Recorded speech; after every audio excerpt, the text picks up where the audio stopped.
Assalamualaikum warahmatullahi wabarakatuh. Kami dari kelompok 7 akan menjelaskan tentang analisis keputusan. Sebelumnya, perkenalkan anggota kelompok kami, saya Wardasani Agustin, dan rekan saya Sevilla Fiorentara, dan yang kedua Taufik Rahman, dan yang ketiga Teguh Eko. Untuk analisis keputusan adalah pola pikir sistematis dalam pengambilan keputusan. Tentunya dalam melakukan analisis keputusan terdapat situasi keputusan. Nah, situasi keputusan ini dapat dikategorikan menjadi dua. Nah, yang pertama yaitu situasi ketika probabilitas dapat ditetapkan pada kejadian di masa depan. Dan yang kedua, situasi pada saat probabilitas tidak dapat ditetapkan pada kejadian di masa depan. Selain itu, terdapat dua komponen dalam pengambilan keputusan. Yang pertama yaitu keputusan itu sendiri, dan yang kedua keadaan alamiah. Nah, keadaan alamiah ini adalah peristiwa aktual yang dapat terjadi di masa depan. Saat keputusan terjadi, pengambil keputusan tidak merasa pasti mengenai keadaan alamiah yang akan terjadi di masa depan dan tidak mempunyai kendali atasnya. Untuk memudahkan melakukan analisis keputusan dapat menggunakan tabel hasil dengan tujuan untuk mengorganisasikan dan mengilustrasikan hasil dari keputusan-keputusan yang berbeda dengan beragam keadaan dalam sebuah permasalahan keputusan. Untuk sebuah tabel hasil dapat disusun sebagai berikut. Nah, dalam pengambilan keputusan tanpa probabilitas, terdapat beberapa kriteria keputusan, antara lain yang pertama yaitu maximax, dan yang kedua kriteria maximin, yang ketiga kriteria minimax regret, yang keempat kriteria Hurwitz, dan yang terakhir yaitu kriteria kemungkinan setara. Ya, yang pertama kita akan membahas tentang kriteria maximax. Dalam kriteria ini, pengambil keputusan akan memilih keputusan yang menghasilkan hasil maksimum dari yang paling maksimum. Selain itu, pengambil keputusan juga berasumsi bahwa keadaan alamiah yang paling menguntungkan untuk setiap alternatif keputusan yang akan terjadi. Selanjutnya kita masuk ke contoh soalnya saja. Terdapat seorang investor akan membeli salah satu dari 3 jenis real estate, yaitu bangunan apartemen, bangunan kantor, dan gudang. Untuk keadaan alamiah di masa depan yang akan menentukan berapa banyaknya laba yang akan didapat investor tersebut adalah keadaan ekonomi baik dan keadaan ekonomi buruk. Laba yang akan dihasilkan dari setiap keputusan dalam peristiwa setiap keadaan alamiah dapat diperlihatkan dalam tabel sebagai berikut. Untuk bangunan apartemen sendiri, dalam kondisi ekonomi baiknya senilai 50.000, sedangkan dalam kondisi ekonomi buruknya senilai 30.000. Untuk bangunan kantor, dalam kondisi ekonomi baiknya senilai 100.000, sedangkan kondisi ekonomi buruknya senilai negatif 40.000. Untuk bangunan gudang, kondisi ekonomi baiknya senilai 30.000, sedangkan kondisi ekonomi buruknya senilai 10.000. Lanjut ke pembahasannya. Pertama, pengambil keputusan memilih hasil maksimum. Artinya ini mengambil dari kondisi ekonomi yang baik untuk setiap keputusannya. Dari tabel tersebut diketahui terdapat 3 hasil maksimum kan. Untuk bangunan apartemen sendiri senilai 50.000, untuk bangunan kantor senilai 100.000, sedangkan untuk bangunan gudang sendiri senilai 30.000. Dari 3 hasil maksimum ini, yang paling maksimum kan bangunan kantor senilai 100.000. Jadi dalam kriteria maximax ini, pengambil keputusan akan membeli bangunan kantor. Ya, untuk yang kedua kita akan membahas tentang kriteria maksimin. Dalam kriteria ini, pengambil keputusan akan memilih keputusan yang menghasilkan hasil yang maksimum dari yang minimum.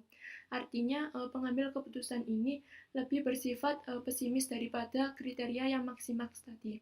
Selain itu, pengambil keputusan juga berasumsi bahwa hasil minimum yang akan terjadi untuk setiap alternatif keputusan. Kita lanjut ke contoh soalnya saja. Untuk contoh soal maksimin ini sama seperti contoh soal yang maksimax tadi, jadi kita langsung ke pembahasannya. Untuk pembahasannya, pertama pengambil keputusan memilih hasil minimum, artinya ini terjadi dalam kondisi ekonomi yang buruk untuk setiap keputusannya. Dari tabel tersebut diketahui terdapat 3 hasil minimum.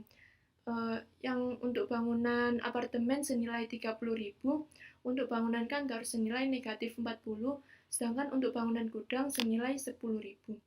Dari 3 hasil minimumnya ini, yang paling maksimum ini kan bangunan apartemen senilai 30.000. Jadi dalam kriteria maksimin ini, pengambil keputusan akan membeli bangunan apartemen. Ya, yang ketiga, kita akan membahas tentang kriteria minimax regret.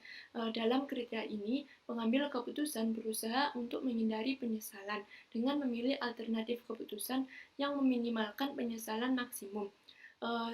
Tujuan dari kriteria ini agar pengambil keputusan dalam mengambil keputusannya tidak terlalu menyesal apabila terjadi suatu hal yang tidak diinginkan di masa depan.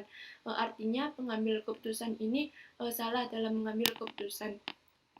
Untuk contoh soalnya sama seperti contoh soal kriteria-kriteria sebelumnya, jadi kita masuk ke pembahasannya saja. Yang pertama, pengambil keputusan memilih hasil maksimum di tiap-tiap keadaan alamiah. Untuk kondisi ekonomi baiknya, dari 3 hasil ini yang menunjukkan hasil maksimum kan senilai 100.000. Sedangkan untuk kondisi ekonomi buruknya dari ketiga hasil ini yang menunjukkan hasil maksimum kan 30.000 ini. Jadi semua hasil di keadaan alamiah yang bersangkutan dikurangkan dari jumlah ini. Dapat dilihat di tabel berikut ini. Untuk kondisi ekonomi baiknya yang tadi kan yang menunjukkan hasil maksimum dari ketiga ini kan senilai 100.000. Jadi 100.000 ini dikurangi 50.000 dari sini sama dengan 50.000. Untuk 100.000 dikurangi 100.000 sama dengan 0, 100.000 dikurangi 30.000 ini sama dengan 70. Sedangkan untuk kondisi ekonomi buruknya, 30 ini kan tadi yang menunjukkan hasil maksimum dari ketiga hasil ini. Jadi 30.000 ini dikurangi 30.000 sama dengan 0. 30.000 dikurangi negatif 40.000 dari sini sama dengan 70.000. 30.000 dikurangi 10.000 sama dengan 20.000. Selanjutnya, nilai-nilai yang ada di tabel tadi mewakili penyesalan yang akan dialami oleh pengambil keputusan jika keputusan yang diambil menghasilkan lebih sedikit dibandingkan hasil maksimum. Kemudian nilai-nilai ini dirangkum dalam sebuah tabel regret penyesalan yang dapat dilihat di tabel ini. Untuk cara mengisi tabel ini tinggal menyalin dari tabel yang sebelumnya tadi.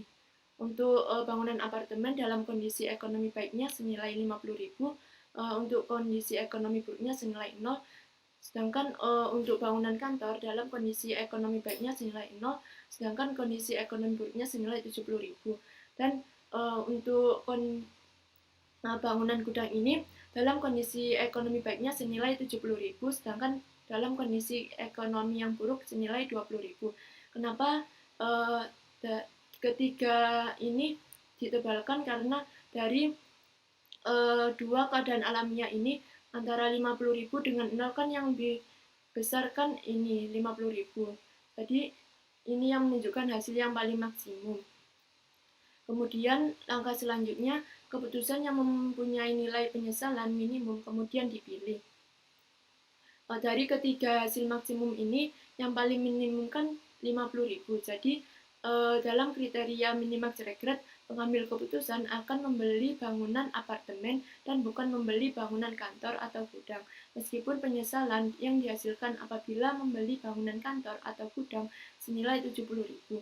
Tetapi pembelian apartemen akan menghasilkan yang paling besar bagi investor dengan nilai 50.000. Artinya investor ini tidak terlalu menyesal apabila terjadi kesalahan dalam mengambil keputusan di masa depan. Yang keempat, kita akan membahas tentang kriteria Hurwitz. Dalam kriteria ini dapat dikatakan sebagai kriteria yang mengkompromikan antara kriteria maksimal dengan kriteria maksimin. Untuk hasil keputusannya dapat diberi bobot dengan koefisien optimisme yang didefinisikan sebagai alfa antara 0 dengan 1. Apabila alfa di sini sama dengan 1, maka pengambil keputusan dapat dikatakan sepenuhnya optimistis. Tapi jika alfa ini sama dengan 0, maka pengambil keputusan dapat dikatakan sepenuhnya pesimistis. Untuk contoh soalnya, sama seperti contoh soal dari kriteria-kriteria sebelumnya, tetapi terdapat tambahan, yaitu untuk contoh investasi ini diketahui alfanya sama dengan 0,4. Jadi investor ini dapat dikatakan sedikit pesimistis. Untuk pembahasannya, pertama, dalam kriteria Hurwitz ini mengharuskan bahwa untuk setiap alternatif keputusan, hasil maksimum dikalikan dengan alfa, sedangkan hasil minimum dikalikan dengan 1 min alfa. Untuk hasil maksimum ini menunjukkan untuk kondisi ekonomi yang baik, sedangkan untuk hasil minimum ini menunjukkan untuk kondisi ekonomi yang buruk. Tadi kan sudah diketahui alfanya sama dengan 0,4, jadi kita mencari yang 1 min alfa sama dengan 1 min 0,4 sama dengan 0,6. Untuk mempermudah, kita dapat menggunakan tabel. Dapat dilihat di tabel ini, untuk mengisi tabel ini, kondisi ekonomi yang baik ini dikalikan dengan 0,4 alfanya tadi. Sedangkan untuk kondisi ekonomi buruknya dikalikan dengan 0,6. Kemudian hasil perkalian ini ekonomi baik akan dijumlah dengan kondisi ekonomi yang buruk. Sehingga untuk bangunan apartemen menghasilkan senilai 38.000, sedangkan bangunan kantor menghasilkan 16.000, bangunan gudang menghasilkan 18.000. Dari ketiga hasil ini yang menunjukkan hasil maksimum ini kan untuk bangunan apartemen senilai 38.000. Karena dalam kriteria Hurwitz ini menentukan pemilihan alternatif keputusan yang mempunyai nilai bobot maksimum. Jadi pengambil keputusan akan membeli bangunan apartemen karena memiliki bobot yang paling maksimum, yaitu 38.000. Selain itu juga dalam kriteria Hurwitz ini mungkin cukup sulit bagi seorang pengambil keputusan untuk secara akurat menentukan derajat optimisnya. Cara pengambil keputusan menentukan alfanya ini merupakan ukuran yang sepenuhnya subjektif terhadap derajat optimisme pengambil keputusan. Oleh karena itu, kriteria Hurwitz ini dapat dikatakan sebagai kriteria yang sepenuhnya subjektif. Nah, yang kelima, kita akan membahas tentang kriteria kemungkinan setara.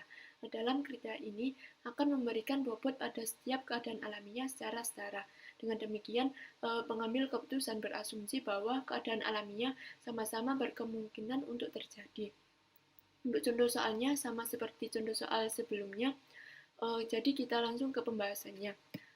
Pertama, dalam kriteria kemungkinan setara mengharuskan untuk memberikan bobot yang setara kepada kedua keadaan alamiah. Ditetapkan bobotnya masing-masing 0,50. Kemudian, bobot tersebut dikalikan dengan setiap hasil untuk setiap keputusan. Untuk memudahkan, kita dapat menggunakan tabel sebagai berikut. Untuk bangunan apartemen, 50.000 dari sini dikalikan, tadi kan bobotnya 0,50. Jadi, 50.000 dikali 0,50 ditambah untuk kondisi ekonomi buruknya 30.000 dikali bobotnya tadi kan 0,50. Jadi, sama dengan 40.000. Untuk bangunan kantor sama 100 dikali 0,50 dikurangi negatif 40 kan ini dikurangi karena dari sininya negatif 40 min 40.000 dikali 0,50 sama dengan 30.000.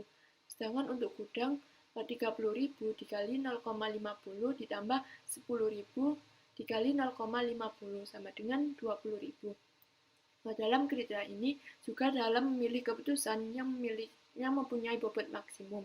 Jadi pengambil keputusan akan memilih bangunan apartemen karena mempunyai bobot paling tinggi yaitu 40.000. Jadi ketiga ini kan yang paling maksimum kan 40.000. Jadi dalam kriteria ini pengambil keputusan akan membeli bangunan apartemen. Selanjutnya, saya akan menjelaskan tentang pengambilan keputusan dengan probabilitas. Dalam pengambilan keputusan dengan probabilitas, itu terdapat kemungkinan bagi pengambil keputusan untuk mengetahui kondisi dasar di masa mendatang dan bisa memberikan probabilitas kejadian untuk masing-masing kondisi dasar. Nah, dalam pengambilan keputusan dengan probabilitas itu, terdapat beberapa kriteria yang dapat membantu kita untuk mengambil sebuah keputusan.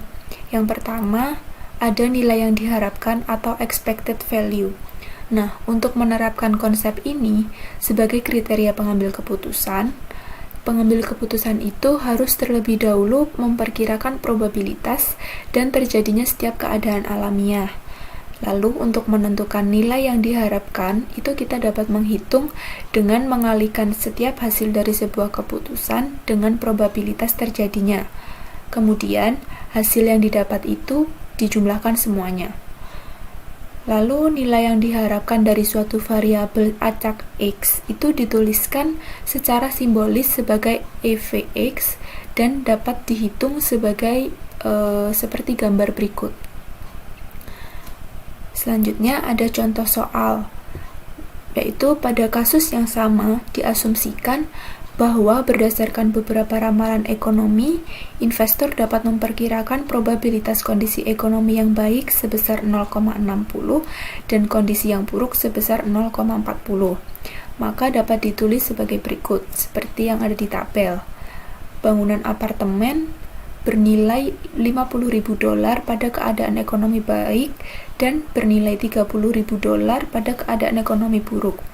Sedangkan bangunan kantor $100.000 dalam keadaan ekonomi baik dan min $40.000 dalam keadaan ekonomi buruk, sedangkan gudang bernilai $30.000 dalam keadaan ekonomi baik dan bernilai $10.000 dalam keadaan ekonomi buruk.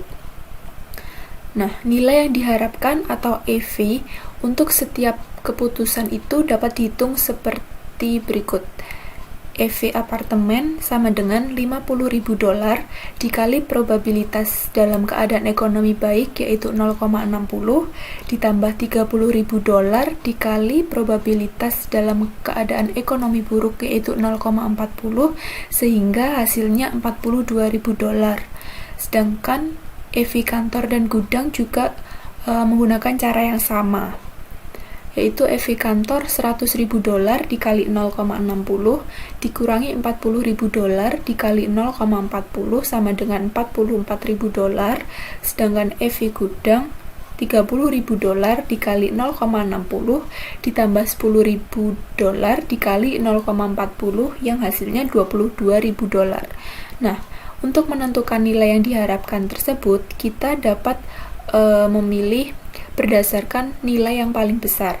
Karena nilai perkiraan terbesarnya adalah $44.000, jadi keputusan terbaik itu adalah membeli bangunan kantor.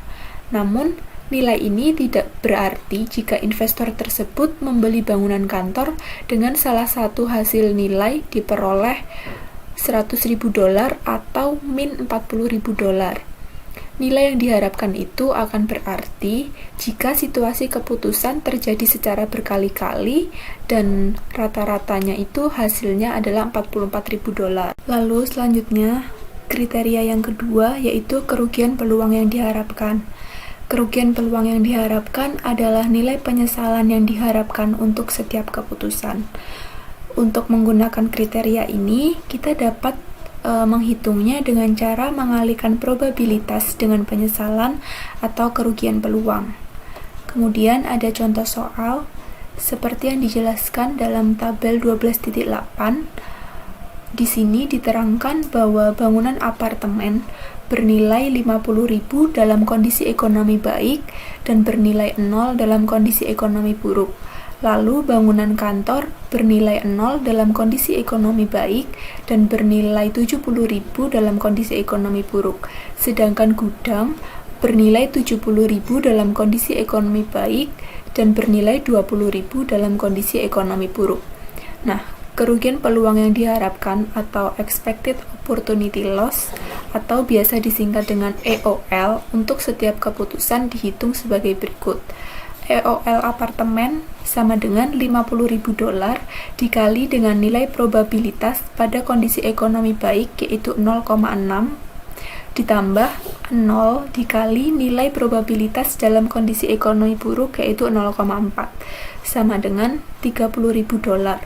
Lalu EOL kantor dan gudang juga menggunakan cara yang sama. EOL kantor yaitu 0 dikali 0,60 ditambah 70.000 dikali 0,40 sama dengan 28.000. Sedangkan EOL gudang itu 70.000 dikali 0,60 ditambah 20.000 dikali 0,40 sama dengan 50.000. Nah, sama halnya dengan kriteria minimax regret, keputusan terbaiknya itu didapatkan dari meminimalkan penyesalan, atau dalam kasus ini meminimalkan penyesalan yang diharapkan atau kerugian peluang. Karena nilai $28.000 itu adalah penyesalan yang diharapkan minimum, maka keputusannya adalah membeli bangunan kantor. Nah, kriteria nilai yang diharapkan dan kerugian peluang yang diharapkan menghasilkan keputusan yang sama. Keputusan dari kriteria nilai yang diharapkan dan kerugian peluang yang diharapkan tergantung dengan perkiraan probabilitas yang ditentukan oleh pengambil keputusan. Jadi, jika probabilitas yang digunakan itu tidak akurat, maka hasil keputusannya itu juga akan salah. Selanjutnya adalah nilai yang diharapkan dari informasi sempurna. Nilai yang diharapkan dari informasi sempurna atau biasa disingkat dengan EVPI adalah jumlah maksimum yang bersedia dibayarkan oleh pengambil keputusan untuk mendapatkan informasi tambahan agar dapat menghasilkan keputusan yang lebih baik. Untuk menghitung nilai yang diharapkan dari informasi sempurna, pertama kita harus melihat pada keputusan di bawah setiap keadaan alamiah. Contoh soalnya seperti pada tabel 12.9 yang dijelaskan seperti di gambar. Lalu, pada kasus yang sama, jika kita yakin bahwa kondisi baik yang akan terjadi, maka akan kita putuskan untuk membeli bangunan kantor. Namun, jika kondisinya buruk, maka kita akan memutuskan untuk membeli bangunan apartemen dengan kondisi dasar atau nilai probabilitas 0,6 dan 0,4. Nah, dengan melihat tabel di atas, probabilitas dari setiap keadaan alamiah memberi tahu kita bahwa kondisi ekonomi itu akan terjadi sebesar 60% kesempatan, sedangkan kondisi buruk akan terjadi sebesar 40% kesempatan. Meskipun informasi sempurna memungkinkan investor untuk mengambil keputusan yang tepat, tapi setiap keadaan alamiah itu hanya akan terjadi sejumlah tertentu dari kesempatan yang ada. Jadi, setiap hasil keputusan yang diperoleh dengan menggunakan informasi sempurna harus diberi bobot dengan probabilitasnya. Nah, menghitungnya itu $100.000 dikali 0,60 ditambah $30.000 dikali 0,40 sehingga hasilnya adalah $72.000. Lalu, jumlah $72.000 ini adalah nilai yang diharapkan dari keputusan tersebut dengan adanya informasi sempurna, bukan nilai yang diharapkan dari informasi sempurna. Namun, perlu diingat juga, jika keputusan yang diperkirakan tanpa informasi sempurna adalah membeli bangunan kantor, dan nilai yang diharapkan itu dapat dihitung sebagai berikut. EV kantor sama dengan $100.000 dikali 0,60 dikurangi $40.000 dikali 0,40 sehingga hasilnya $44.000. Kemudian, nilai yang diharapkan dari informasi sempurna itu diperoleh melalui penghitungan dengan mengurangkan nilai yang diharapkan dengan informasi sempurna yang bernilai $72.000 tadi dan nilai yang diharapkan tanpa informasi sempurna yaitu bernilai $44.000 tadi, sehingga EVPI itu $72.000 dikurangi $44.000 sehingga didapatkan sebesar $28.000. Nilai yang diharapkan dari informasi sempurna sebesar $28.000 itu adalah jumlah maksimum yang bersedia dibayarkan oleh investor untuk membeli sebuah informasi sempurna tersebut dari sumber lain. Karena informasi sempurna itu mendapatkannya susah, itu biasanya pengambil keputusan akan bersedia membayar sebesar jumlah yang lebih kecil dari $28.000. tergantung dengan keakuratan informasi tersebut. Lalu, untuk menghitung kerugian peluang yang diharapkan atau EOL itu 0 dikali 0,60 ditambah 70.000 dikali 0,40 sehingga hasilnya 28.000. Nah, jika diperhatikan, nilai yang diharapkan dari informasi sempurna jumlahnya sama dengan kerugian peluang yang diharapkan, yaitu $28.000. Nah, hal ini akan selalu terjadi karena penyesalan itu mencerminkan perbedaan antara keputusan terbaik di bawah keadaan alamiah dan keputusan yang diambil secara aktual.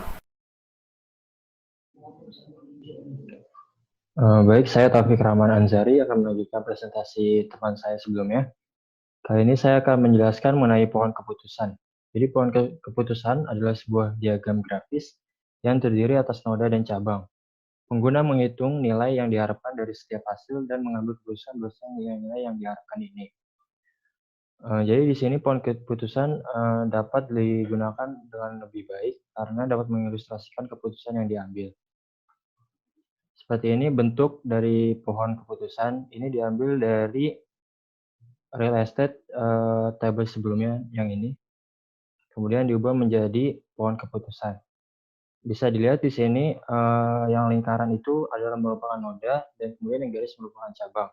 Jadi setiap pengambilan keputusan noda akan menghasilkan cabang yang baru yang harus diambil keputusan berikutnya. Contoh soal bisa dilihat ini. Jika mengambil keputusan di noda 2, maka keuntungan yang diperoleh kemungkinan sebesar 42.000, kemudian noda 3 sebesar 44.000, kemudian noda yang keempat sebesar 22.000. Maka keputusan yang diambil adalah kemungkinan hasil yang terbesar, yaitu pada noda 3, yaitu 44.000. Kemudian pohon keputusan bisa juga digunakan dengan XLQM dan triplan. Cara menggunakan XLQM yaitu pertama kita harus mendownload terlebih dahulu XLQM di Google, kemudian menambahkannya sebagai add-ins ke Excel. Kemudian setelah terdapat pada Excel, kita bisa mengklik add-ins kemudian pada Tailor. Yang selanjutnya dari menu tersebut akan muncul pilihan Decision Analysis. Kemudian kita mengklik Decision Trees, selanjutnya muncul Decision Tree Creation. Kemudian setelah itu akan otomatis muncul jendela Decision Tree dan bisa dikustomisasi untuk menyesuaikan dengan kasus yang kita miliki. Kemudian Decision Tree juga bisa dilakukan dengan triplan. Sama seperti XLQM, kita juga harus mendownload terlebih dahulu triplannya. Dan cara kerjanya pun kurang lebih sama seperti XLQM. Kemudian ada pohon keputusan berurutan. Jika keputusan hanya membutuhkan satu keputusan, tabel hasil nilai dapat memberikan hasil yang sama dan lebih simpel. Maka jika memerlukan serangkaian keputusan, apabila keputusan yang diambil banyak, maka pohon keputusan menjadi metode yang terbaik karena dapat mengilustrasikan dengan lebih baik.